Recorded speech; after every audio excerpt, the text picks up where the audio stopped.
Well, the new law is now in effect that will increase the number of pot shops in the province. Ontario recently made some changes to the Cannabis License Act, allowing the number of stores an organization can operate to double from 75 to 150. Now, the government says this move aims to crack down on the illegal market. The move, though, also echoes the regulations in other provinces and something many stakeholders have been calling for. George Smitherman is here this morning. He's the president and CEO of the Cannabis Council of Canada.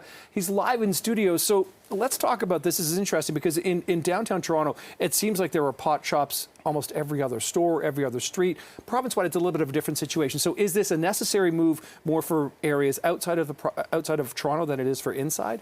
Well, definitely. I live in a neighborhood where there's no shortage of cannabis shops, and obviously there are not going to be more shops in areas where there isn't a public to sustain them. Obviously, people need customers.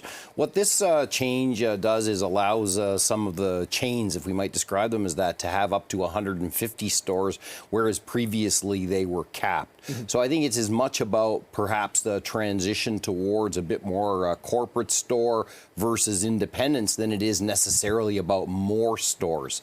That being said, there's vast parts of Ontario that don't have any cannabis stores at all. Richmond Hill, Markham, Newmarket, Vaughan, Oakville. These are all examples of municipalities that have opted out, which basically presents a great opportunity for the illicit market to sell their wares in those places. So hopefully over time we'll have the potential here to have good access to retail cannabis shops for cannabis consumers in all parts of the province of Ontario, but there's some gaps out there so far. So does this change then the municipal regulations where those municipalities have voted to keep pot shops out, that they will in fact now be allowed? No, those municipalities have to make the decision to allow them, as Mississauga did. I think that there's some consideration of that coming in Vaughan, and I think other municipalities after 5 years will be challenged to say, hey, you said this, people thought the sky was going to fall. They really haven't. Cannabis legalization has been very well received by Canadians overall, so we hope that more of those municipalities that had opted out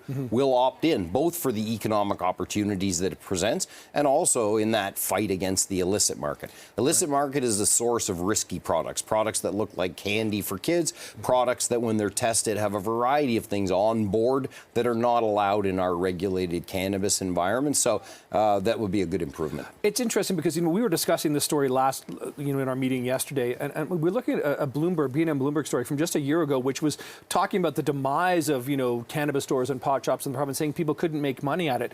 This almost seems counter to that there's potentially more opportunity. Well, I think that the thing about it is that you're seeing a winnowing of the stores that opened. Certainly, people in many neighborhoods would also report that there's been some attrition. So that's natural. I suppose that market forces would dictate whether stores are viable or not. One thing to keep in mind for Ontarians is that other provinces like Alberta and Manitoba have a much higher saturation of retail cannabis shops and also report lower rates of illicit market sales.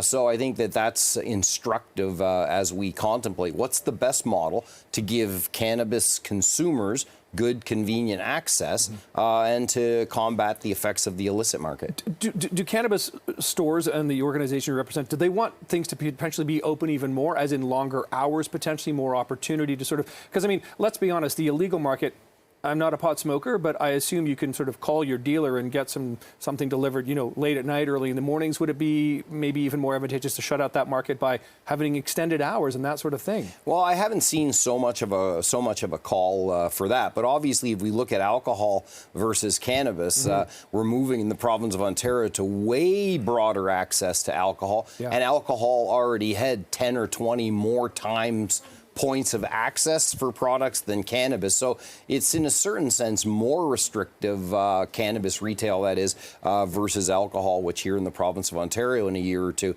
is headed into a very kind of wide open context with many points of access. It'll be interesting to watch and see where things go from here. George Smitherman is the president and CEO of the Cannabis Council of Canada. Thanks so much for the time, George. Good to see you. Always and Happy New Year. Good to see you. Thank you very much.